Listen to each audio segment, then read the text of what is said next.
Walking through my city got me feeling like the mayor. Won't pay a bitch attention if she don't look like Drea. And I'm a player like I'm better without the makeup. And tell these rap niggas I'm at their head like a shape up. Big dog on these little niggas. I'm ballin' like Chris Paul on these little niggas. You don't amount to me, player, I'm out your boundaries. Flexing on a nigga, got a nigga burning calories. Just hit Atlanta, killed the studio. And I'm connecting now, my bitches call me Julio. Wherever that money go, I'm wherever that money at. Bitches on the wood, cut them off, I'm a lumberjack. I laugh cause these niggas faking. Guess everybody got work and they block blazing. Guess everybody whipping work until the pot breaking. Guess everybody got 30s, niggas stop faking. City. It's PATisDOPE and I'm here with City, turn up. new artists on the rise, right? Yeah, most definitely. Got a project. You got a project out. Yeah, it's called Elevation. It's on Spinrilla right now. It's doing real good for my first project. A lot of great records.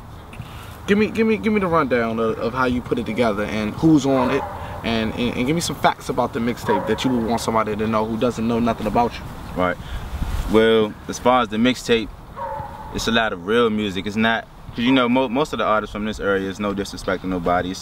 Everybody kind of sounds the same. You know, I got 30s. I'm gonna shoot you. I'm gonna do this and I'm gonna do that. Mine's is like coming from a whole different ballpark. It's like all real life situations, like relationships, real life struggles. Just talking about where I came from to where I'm at now and all of my situations and stuff like that. As far as artists, most of it is me since this is my first tape. I wanted people to just hear me, but I do got a female artist named Queen Kai. She's, my personal opinion, one of the top artists in this, female artists in this area. Okay.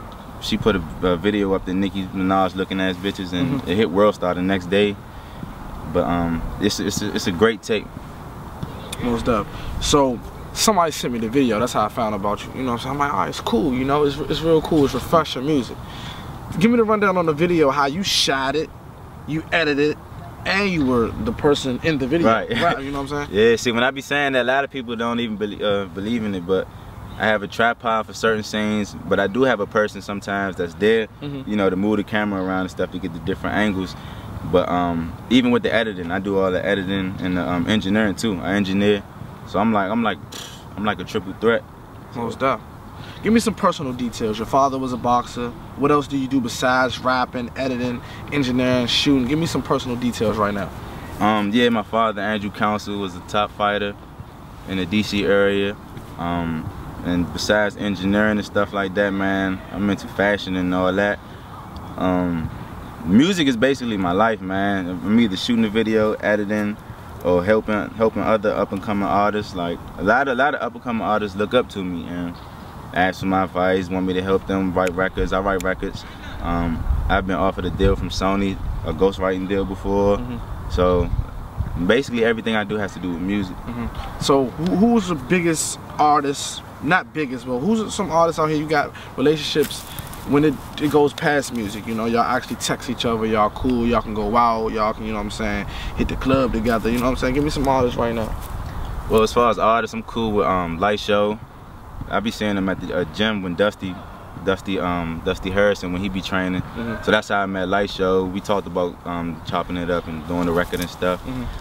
I met Trill like 2 or 3 times.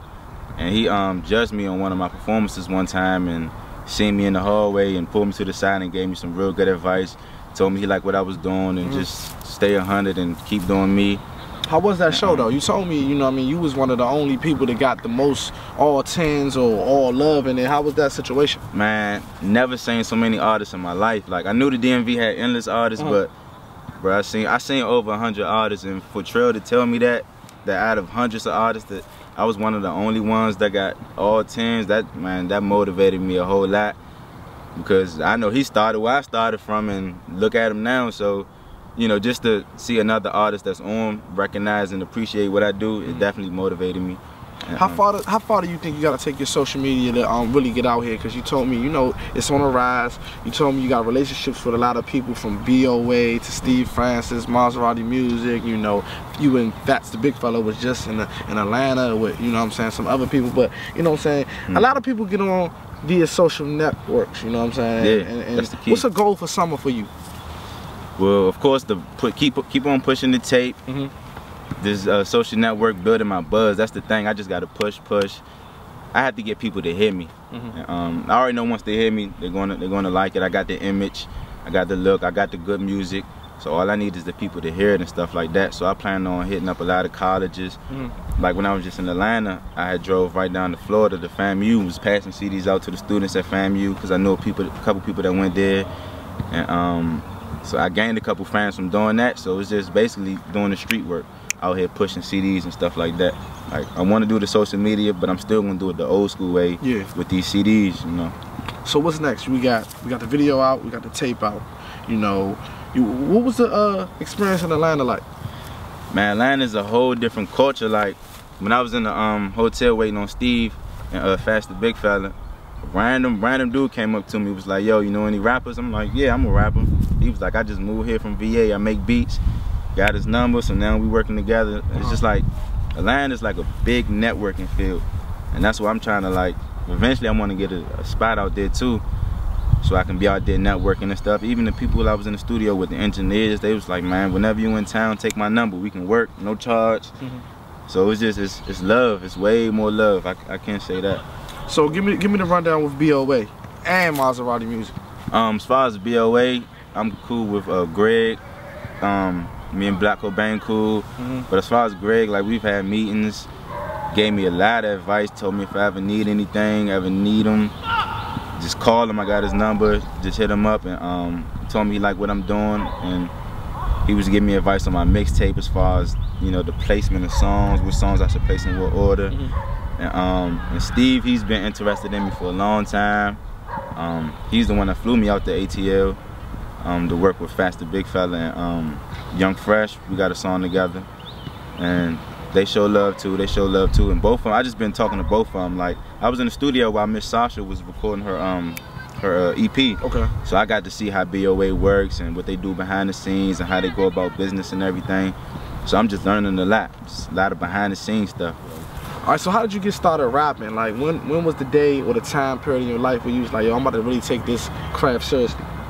Man, it's crazy because my grandfather, he used to write music for singers back in the day. So when I was younger, I just used to be in the house watching them play the instruments, writing music. And I'd just be on the sideline watching, and when he would leave, I would sneak on his equipment, play his equipment and stuff like that. And when he come home, he'd see me and I'd get in trouble, you know, messing with his stuff. Yeah. So that's what made me catch interest in music. And as far as me getting started, I really started taking it serious when I was in middle school. That's when everybody used to be banging on the desk making beats, and they used to always do the clips grinding beat. So they was doing it in the cafeteria. With the pencil and shit. Yeah. And I just started rapping, and when I was done, everybody was like, damn, you killed it. And just the response I got from everybody made me want to take it serious. So I got home, went on the computer, downloaded a program called Audacity. Didn't even have a mic. So you in Atlanta, Florida making moves, but you still here. Where do you fit here, and how do you feel the DMV scene is going right now? Do you feel like we're at a standpoint? Nah, I feel like as far as where I fit at, I feel like a lot of artists might look at me and I don't want to say hate, but kind of look at me funny because I'm not talking about what they talking about.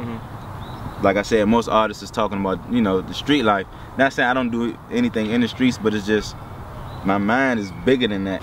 You know, I like touching other subjects and stuff like that. So, I mean, I ran into a couple incidents when it's just like I can feel it, like little jealousy and stuff. But as far as the scene, I feel like, man, the DMV scene is really about to be next, thanks to like Wale, Trill, and Shy. Shy really doing this thing right now, so that's just gonna make other people start looking here. So DMV up next, definitely. Most def. Shout out to you, my man. Thank you for coming out. Most def, man. We out here in the hood, you know, but we out here chilling on the court, you know.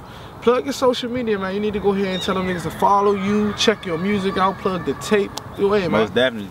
Make sure y'all follow on Twitter, Instagram, at Ccity316, and that's all together. Shout out to PATisDOPE, my mixtape, Elevation, on Spinrilla right now. Turn up. I swear it's all good music. Once the people hear it, they're gonna fall in love with it. The next big thing out of Maryland, and I promise that. Okay, I woke up this morning with two beautiful women. Okay, I woke up this morning with two beautiful women. Took a look at the sky, like what a wonderful feeling. I feel like, man, I'm just elevating, moving up in life. And that kind of explains the whole cover. They got the I don't know if they can see it, but I got the boy looking up to the sky, like he's looking with his hand on his head, like how the hell I'm gonna get up here? I know I see a pyramid on there. Yeah, the pyramid, yeah. Okay, alright. And I designed this cover myself too, so do a little bit of everything. Man does it all, man. PATisDOPE one-on-one with Ccity. Let's get it. Make sure y'all go to spinrilla.com, download that Elevation and mixtape. Most definitely. We out. Talking to Benji, he always keep it 100. You niggas wasting your time while I treat mine like money. I fell in love with this life, motivated by hustlers, man, everybody ain't real. This my confession like Usher, I'm sick and tired of the struggle. So I wake up and I hustle, they say we living in hell and we at war with the devil. Man, I'm on a different level, got my foot up on the pedal. I'm chasing dreams, trying to make that M so I can ball like Carmelo. Swish. We regulate any stealing of his property, we're damn good too. But you can't be any geek off the street. Gotta be handy with the steel, if you know what I mean.